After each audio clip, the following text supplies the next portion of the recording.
कथामृतं तप्तजीवनं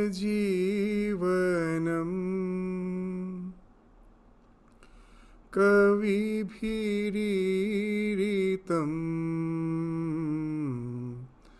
कल्मषापहम् श्रवणमङ्गलम् श्रीमदाततं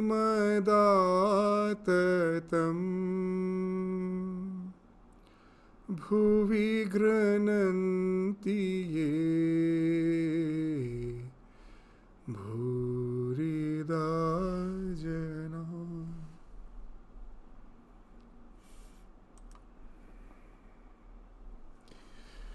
So after the preliminary discussion on the definition of bhakti in the previous class, which was the first class of this series of classes, online classes on Bhakti Yoga.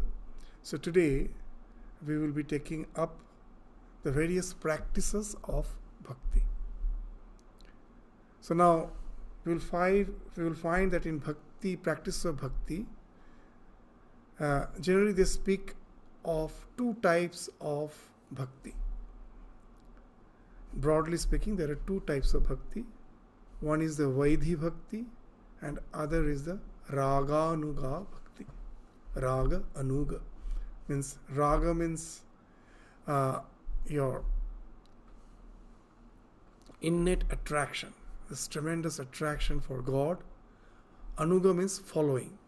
Means following the attraction of God in your heart, which is something spontaneous. So what is the basic difference between this Vaidhi and Raganuga? So Vaidhi is something prescriptive. So like in all the religions we find that it starts with some do's and don'ts. Some prescribed practices are there.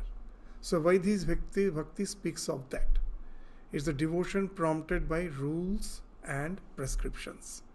That's what is, these prescriptions in Sanskrit is called Vidhi. And the adjective of that Vidhi is Vaidhi. So all these prescriptions by which it is prompted, that is called Vaidhi Bhakti. So the injunctions of the scriptures associated with Ishvara. Means we find that this concept is prevalent in entire Hindu religion, that God incarnates from time to time as the various incarnations of the divine. It's not restricted to just one incarnation. As per the need of the age, he incarnates again and again. And when he incarnates, he directs the humankind on the way of spirituality. And all the prescriptions which comes out from the prescribed path, from the prescriptions by the divine incarnation, that's all are inscribed in the scriptures. So the scriptures associated with God or with accomplished these practitioners of bhaktas.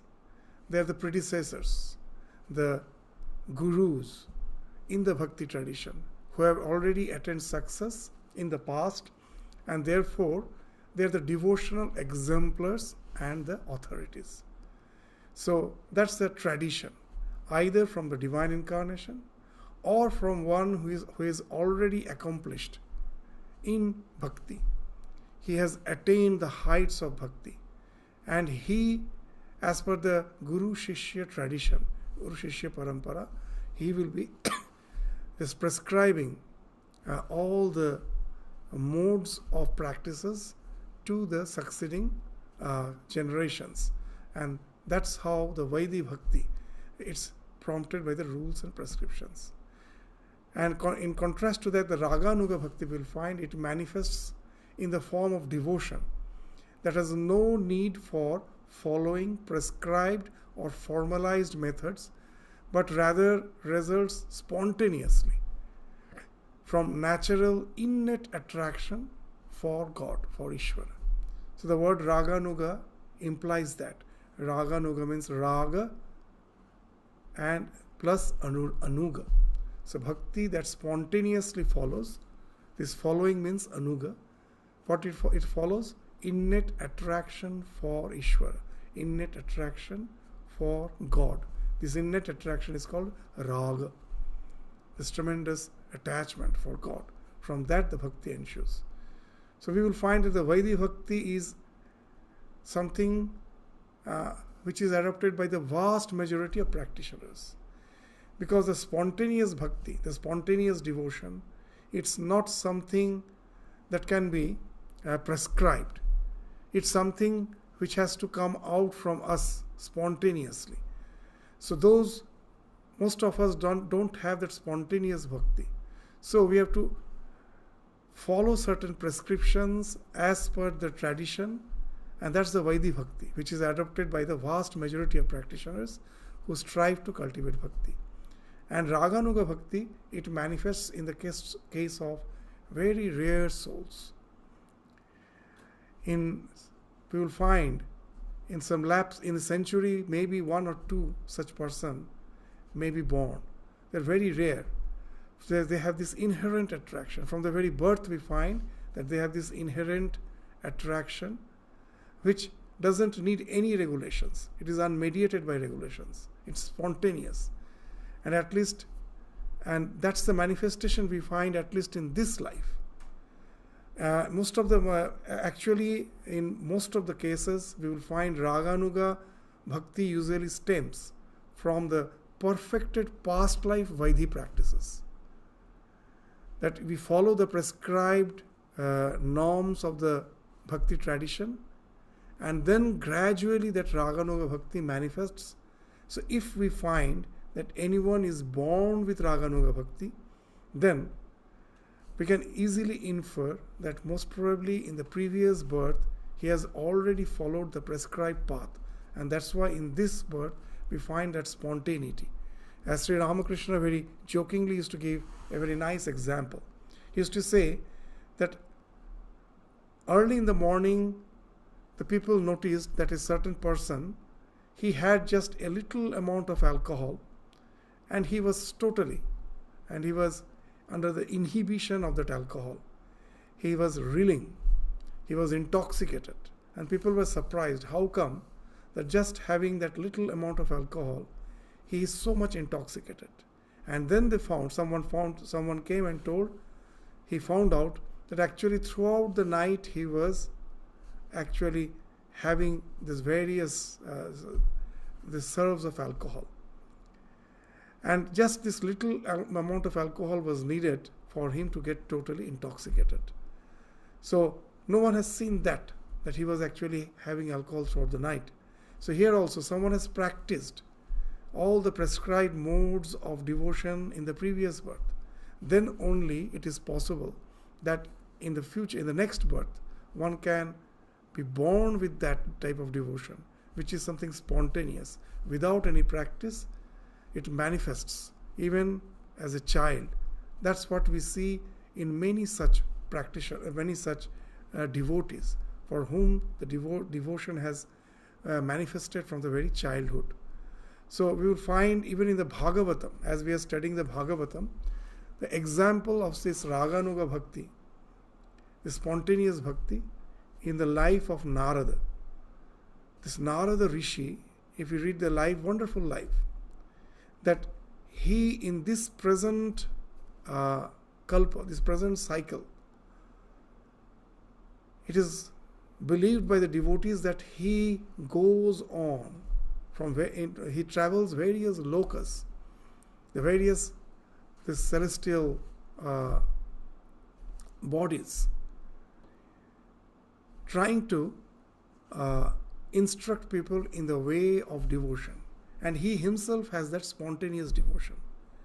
So in this cycle, we find Narada who is instructing people on the ways of bhakti, and he has the spontaneous devotion. It is mentioned in the Bhagavatam that actually in the previous cycle, not in this cycle, in the previous cycle, he was born as a child of a very poor lady. she was a maid servant in certain monastery where the monks used to practice these devotional practices. She used to go cook food and do some cleaning.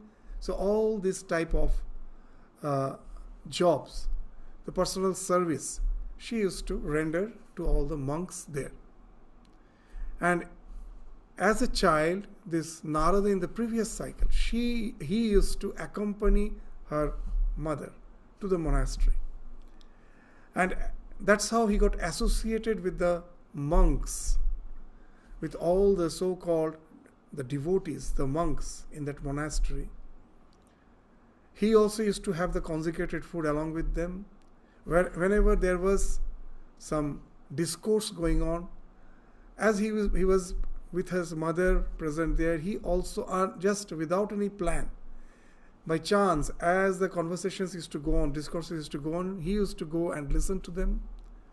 And that's how, even without his knowing, he started developing bhakti. And then, at certain age, when her mother passed away, now Narada's only attachment was with the mother. In the previous cycle, the mother passed away, and now Narada was free. There was no such family bindings to keep him within the family responsibilities. So he relinquished the family life, went deep into the forest, and he started contemplating on God with full devotion.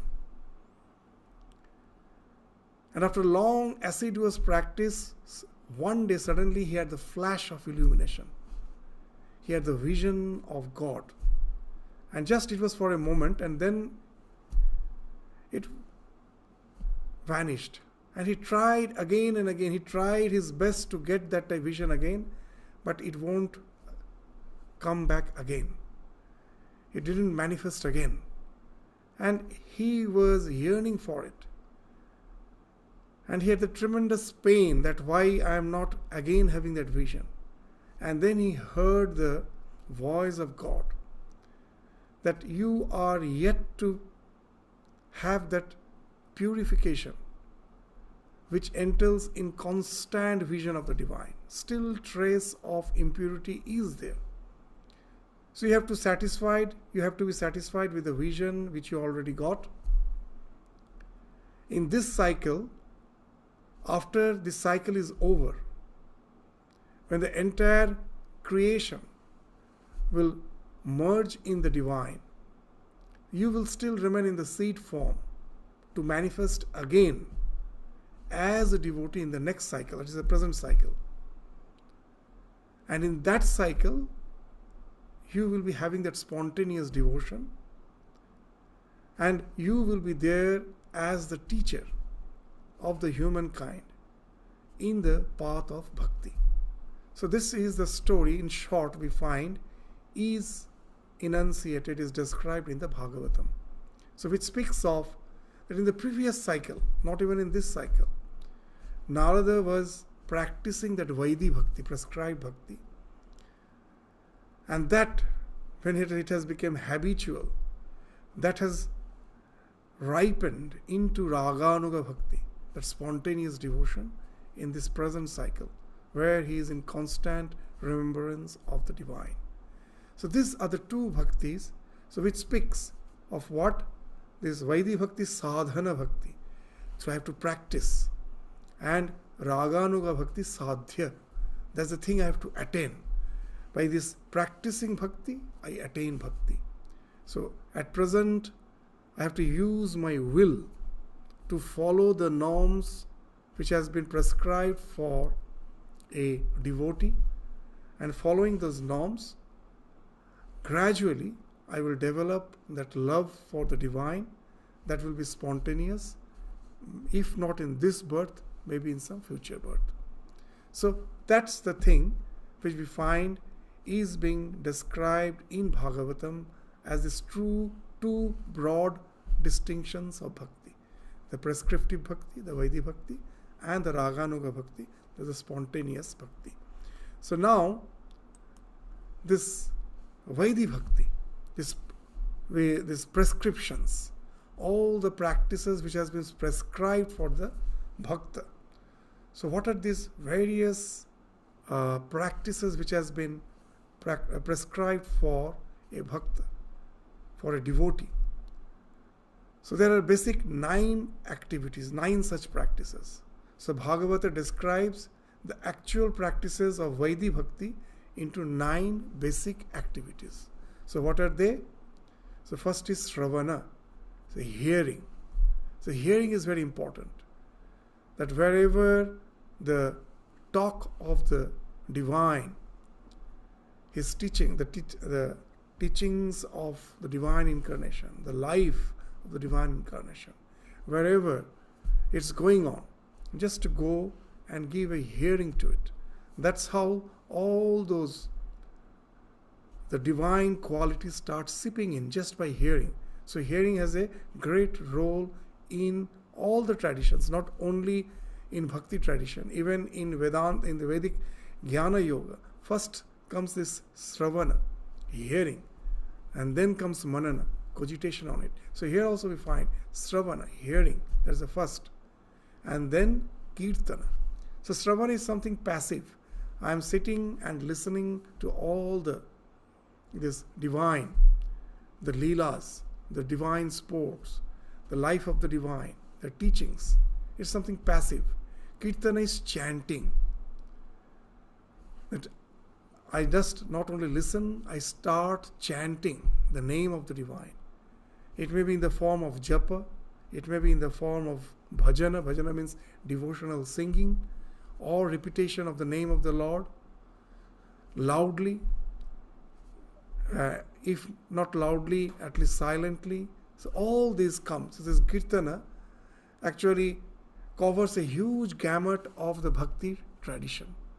The chanting the name of the Lord in congregation, and chanting the name of the Lord sitting alone in a contemplative way in the form of japa, repetition, or it may be divine singing, the bhajan.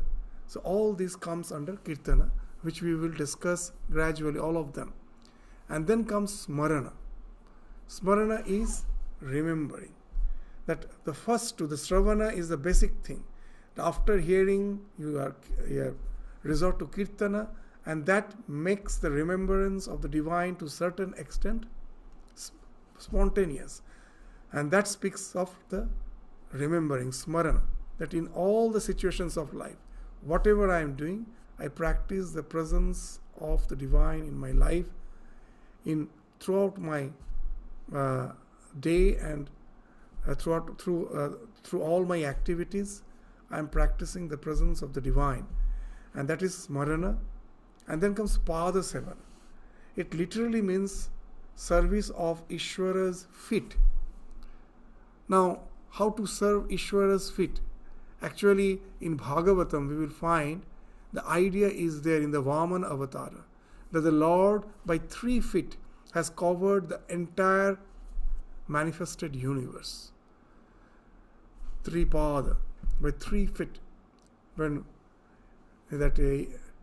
this Bali, the king Bali was he was proud of this dana. He used to donate a lot.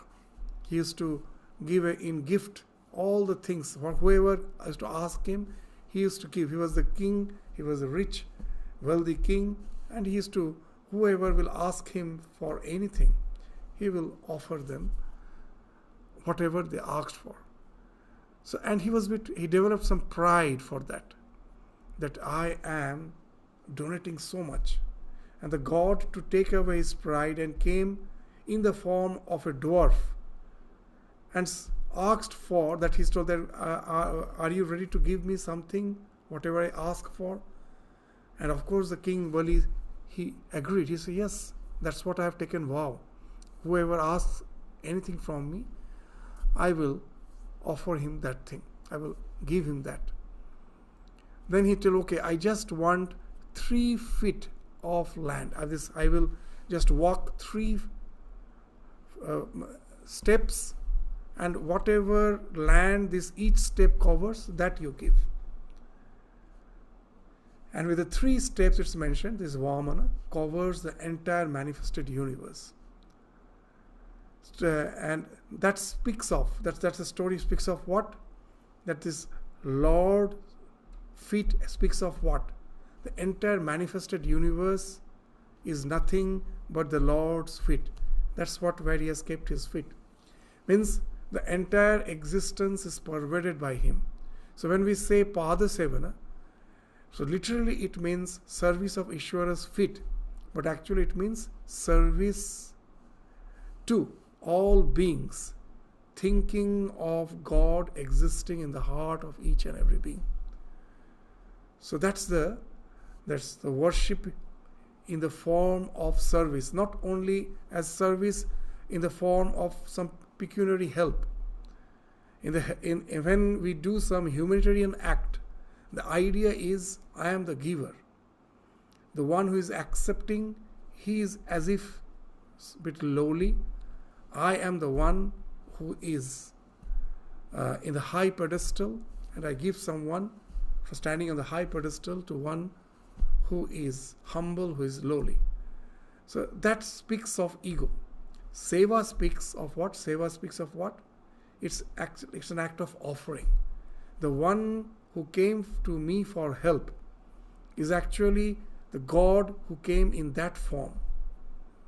And I have the opportunity. It is not that the one who came to ask for help.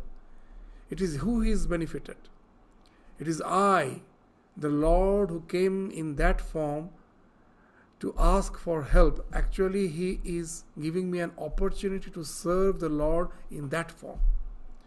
So the Pada Sevana speaks of that not only simply chanting the name of Lord and singing, seeing the Lord in the entire creation and serving him. So that speaks of the Pada Sevana. And then comes Archana, this worship, ritualistic worship. This entire concept of ritualistic worship, what it speaks of, that there is no question of forceful renunciation. Whatever I like, I offer it to the divine and then have it as a consecrated, this food, consecrated thing which is being offered to the divine, and I take it.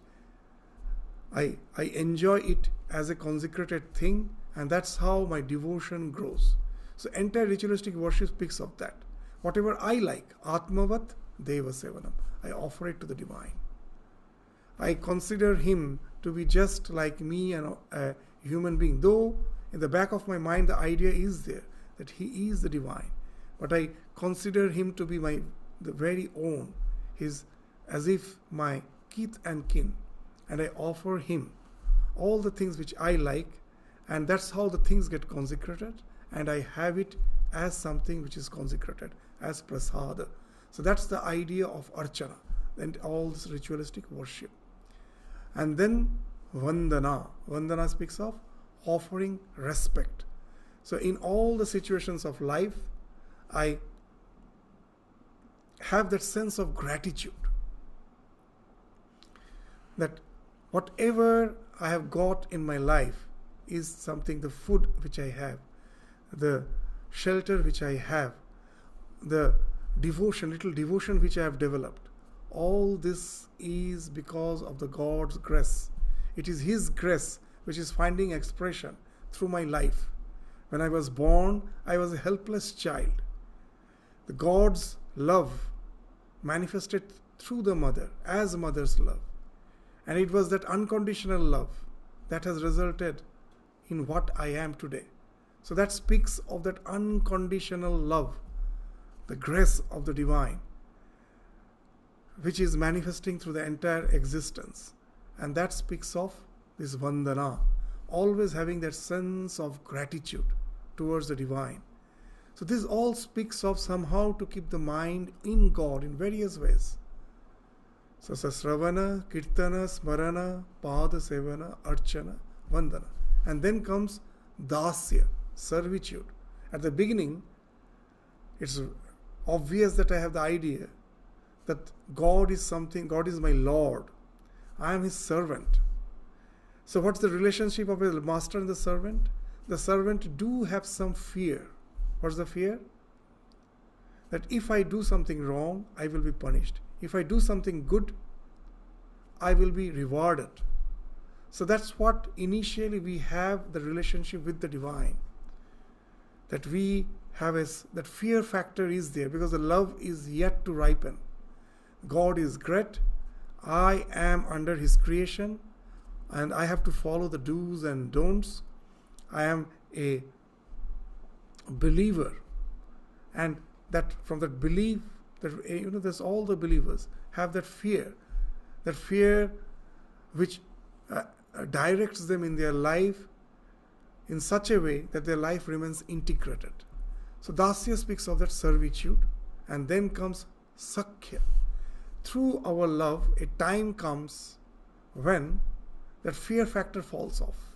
It's just like our relationship with friend, that I need not hide anything from my friend. I can divulge everything to him. That the love has ripened so much that now the fear factor has gone.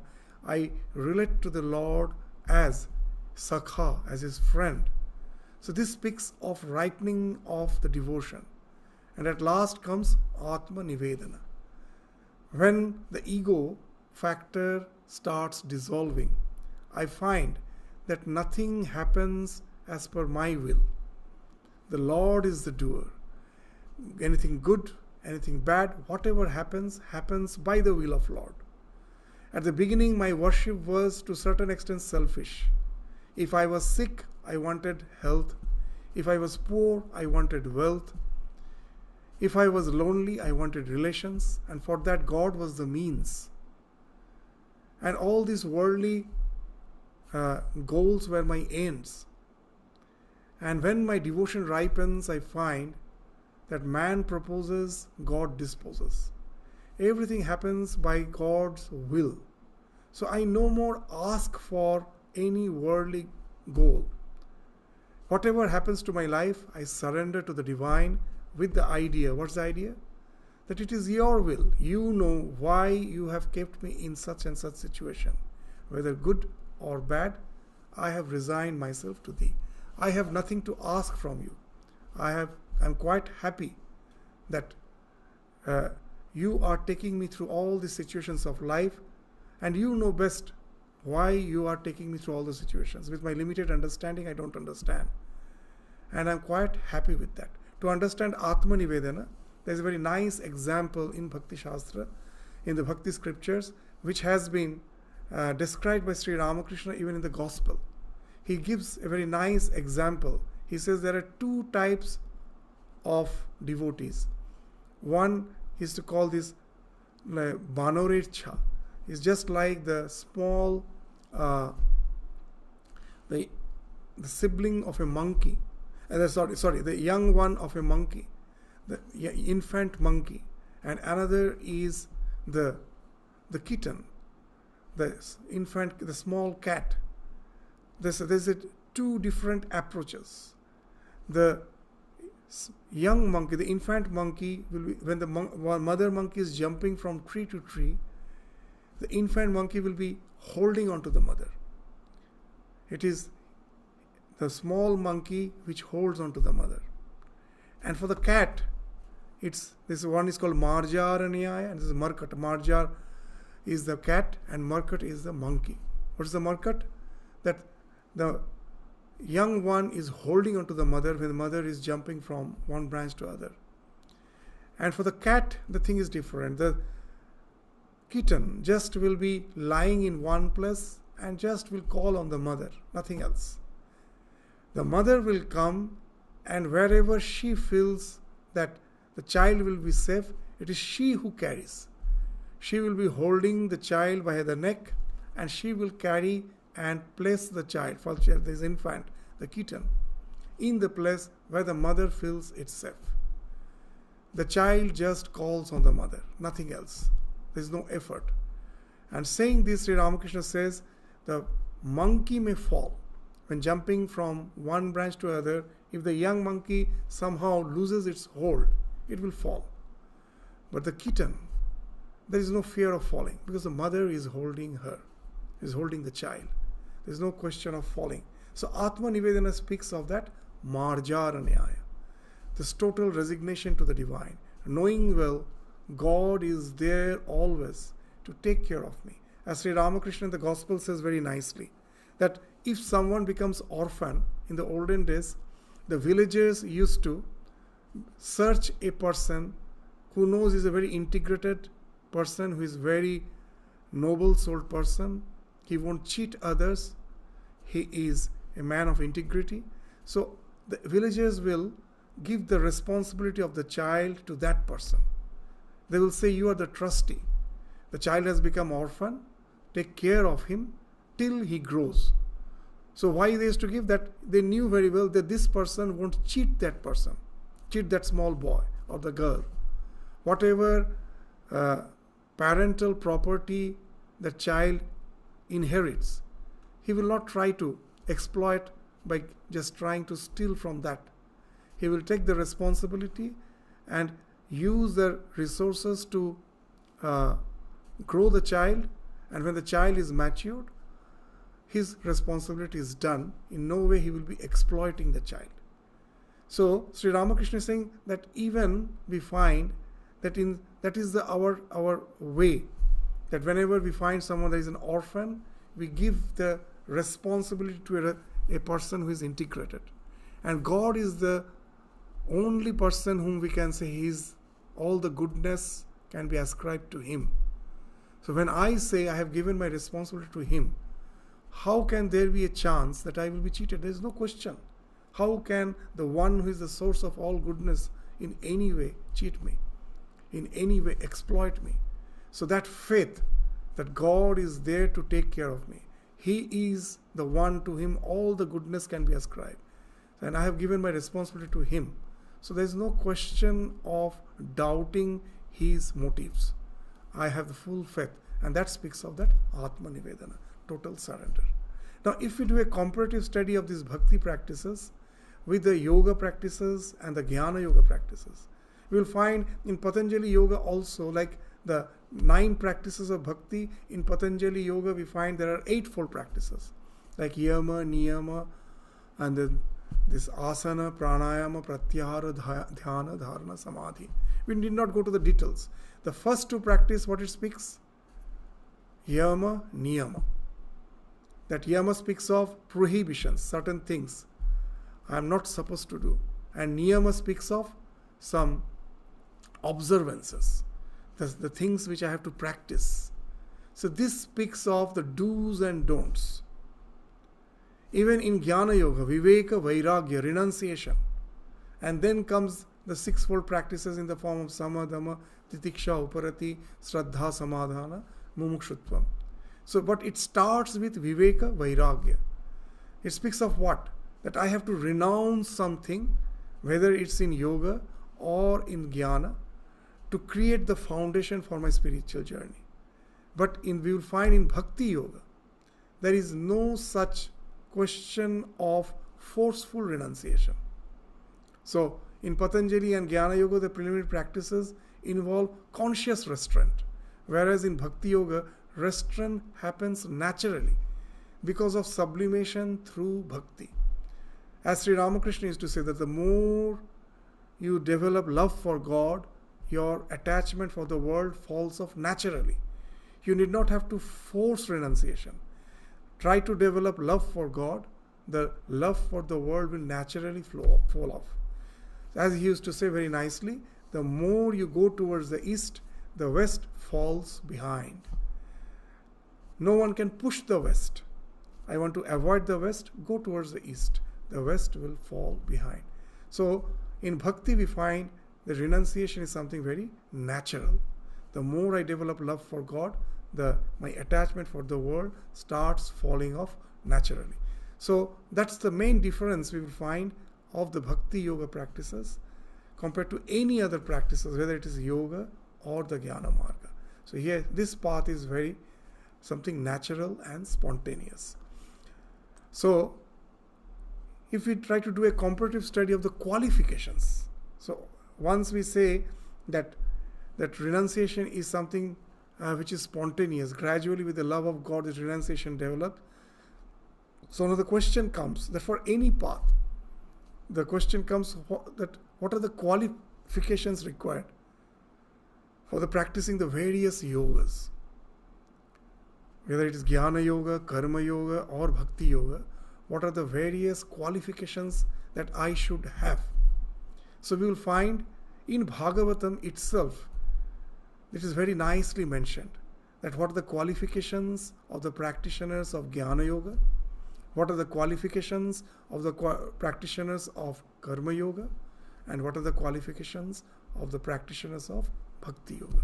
So you will find in the 11th chapter, in the 11th part, the 20th chapter, the 7th verse, very nicely it has been mentioned that what are the qualifications of the one who is pursuing the path of Jnana and the one who is pursuing the path of Karma. What it is mentioned? Nirvinnanam Jnana Yoga Nyasinam Iha Karmasu. The first line. Nirvinnanam. The one who has tremendous detachment. That's what means by the word Nirvinnanam. The one who has extreme dispassion, already has developed that dispassion. For him, this Jnana Yoga is prescribed. The path of knowledge is prescribed. So for him to renounce all sorts of actions is very easy because he has already developed a detachment. Just in one go he can renounce. He has that tremendous renunciation. So Jnana Yoga is one. The practitioner of Jnana Yogi is the one who has extreme detachment, extreme renunciation. And just the opposite is the one who can practice Karma Yoga. The one who is extremely attached. He need not renounce his actions because that way he will be an hypocrite, as has been mentioned in Bhagavad Gita. That though externally he has renounced action, mentally he will be constantly contemplating on all the desires of life because he is tremendously attached. So for him, this forceful renunciation is not prescribed. What is prescribed? Teshu avinirvinna chittanam karma yogastu kaminam. The one who is kami, one who still have desires, who doesn't have any sort of renunciation. Anirvinna chitta.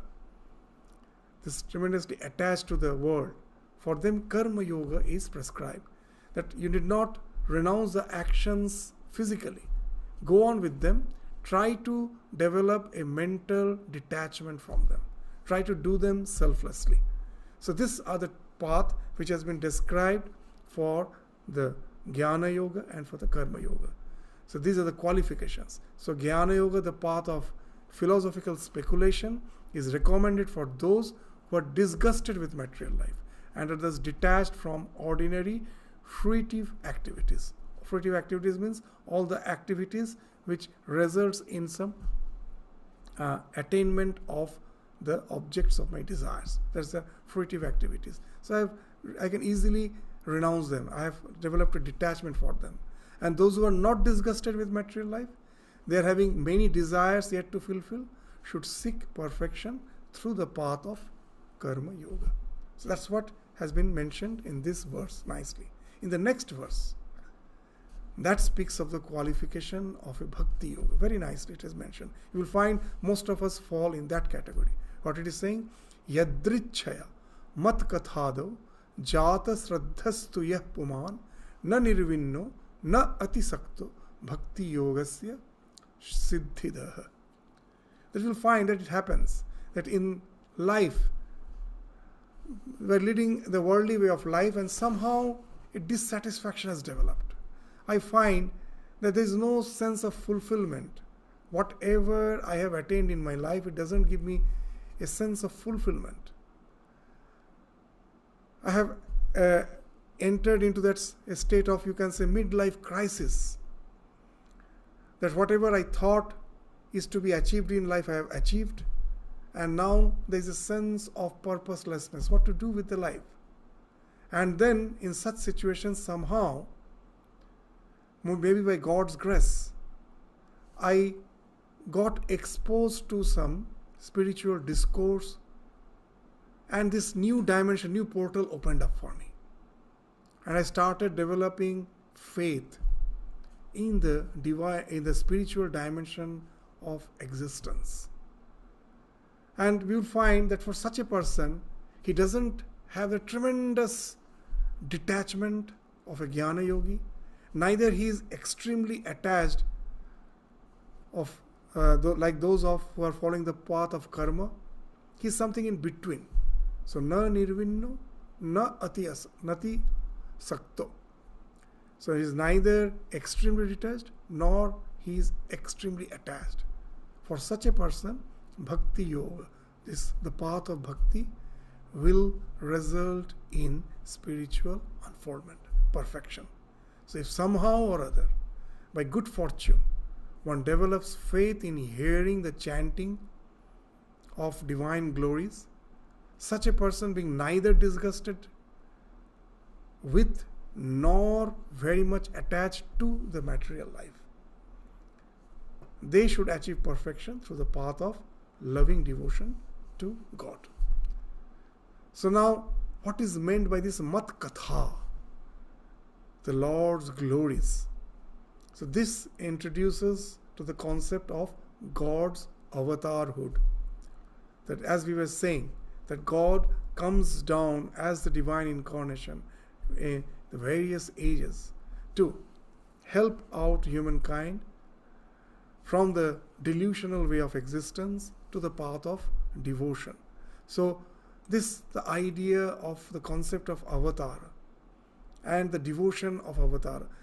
So this is something we find in the gospel, in the words of Ramakrishna, that we all are somehow, we find that enmeshed in the delusional existence of the world, which has been termed as Maya. So he says that we are under the spell of Maya. So we are Maya Adhin. Maya Adhin means one who is under the spell of Maya. To get rid of Maya by our own effort is very difficult, is almost impossible. It needs super divine power. So for that, we have to hold on to the one who is beyond Maya. So to get rid of Maya, hold on to, take refuge on the Maya Adhish. Adhish means the Lord of Maya, the one who is beyond Maya. That speaks of the Lord, the Ishvara. So the one who is beyond Maya, God, take refuge in him if you have to get rid of these bonds of Maya, the delusions of Maya. So the Bhagavad Gita, we will find, mentions Maya have two types. There are two types of Maya. This is the idea even in Bhagavatam.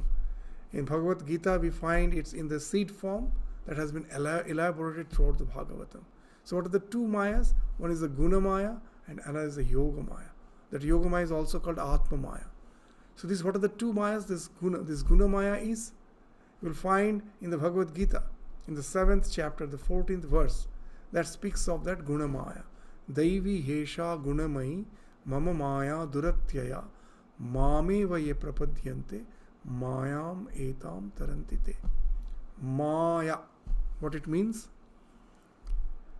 That Ya means Yatha Yatha. That as it is. Ma is a negation.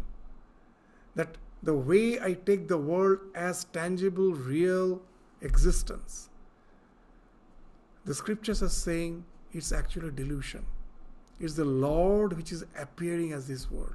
But because of the delusion, we see it as the world, which is a flow, samsara, constantly changing. Nothing appears to be eternal there. So it is this vision is because of the delusion, that we are deluded by that. And that's why we don't find any satisfaction. Whatever we try to grasp, we find it is flowing. Because everything is in a state of flow. Nothing appears to be eternal. That's the way we relate with this world. And that's the cause of all our suffering. That's what even Buddha said. That there is dukkha, there is suffering. And why there is dukkha? Because of attachment, tanha. Attachment for what? For the flow. Everything is flowing. We try to grasp it, but we cannot grasp anything which is flowing, and that results in suffering. So this is something which is actually Maya. What I see as flow, actually behind that, the Lord is there as the eternal existence. Because of Maya, it is appearing as this world of constant change. So the one who takes refuge in me, mame vaya prapadyante, mayam etam tarantite. He alone can go beyond this Maya, this delusion. But how to hold on to the Lord? So here the concept of this divine incarnation comes.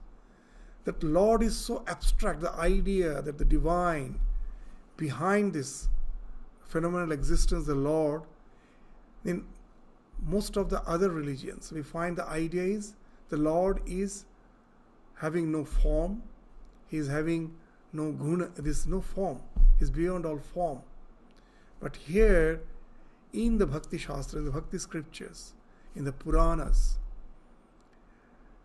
we will find this idea. Bhagavati is also this Mahapurana, this idea that the Lord incarnates. He himself resorts to the Maya. He is Mayadhish. He is beyond the Maya. For us, we are forced by Maya. The Gunamaya is something by which we are forced to take birth as per our samskaras. In this life, whatever tendencies I have inherited, that decides my next course of birth. So I'm forced. There is no option for me. But the Lord, God, He Himself, though He is beyond all form, He takes the form by resorting to His own Maya. He is Mayadhish, is the Lord. He just takes the help of Maya to incarnate Himself, so that the humankind can relate to the Lord in that tangible form, and holding on to His divine Leela, the life which He leads, which is full of bliss. By following that life which is full of bliss, His teaching. As even we find in the Bible, Jesus is saying that when the question of fasting comes, they say, Jesus is saying there is no need to fast. They are now with the groom. It's a time for them to enjoy. What's the idea there? This idea is there that when the God has incarnated as the Son of God, it is full of bliss. Just to be with Him is bliss. Why He incarnates? So that the people who are all confused in this world of Maya, who are totally unfulfilled, can resort to this tangible form and start ascending in spiritual, they can ascending in the spiritual dimension of their existence. They can gradually get established in the spiritual dimension of their existence. So, by holding on to that bliss. So that's why, with the help of Maya in the Bhagavatam, they say, He incarnates with the help of His own Maya, Atma Maya. And that's in Bhagavatam, it is in Bhagavatam, very nicely it has been mentioned. Maya Manushya Harihi. God incarnates as human being. Maya Manushya. With the help of Maya, He becomes Manushya. He becomes a human being. Who? Hari, the Lord.